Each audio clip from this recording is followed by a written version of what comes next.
తీర్పు తీర్చేసుకున్నారు.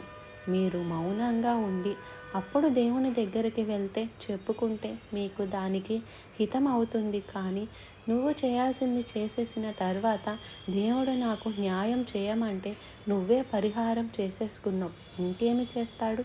సిలువ అంటే అదేనండి. ఏంటి? సహించటం, భరించటం, ఓర్చుకోవటం. ఒక గొప్ప బాధ అనేకులకు ఏమిటంటే అందరూ ఏమనుకుంటారో అనే బాధ అండి. ఏంటా బాధ? అందరూ ఏమనుకుంటారు, అందరూ ఏమనుకున్నా పర్వాలేదు, కానీ యేసయ్య ఏమనుకుంటాడు అన్న విషయం మనం పట్టించుకోవాలి. అందరూ మనకేమైనా బువ్వ పెట్టేవాళ్ళు ఉన్నారా? సంఘానికి అంతా తెలిసిపోయిందంట. ఏ సంఘం అంతా నిన్ను పోషిస్తున్నారా? ఇల్లు కట్టించారా? నీకు కారు కొనిచ్చారా? ఉద్యోగం ఇచ్చారా? నీకేమన్నా? ఏం సంఘానికి అంతా తెలిస్తే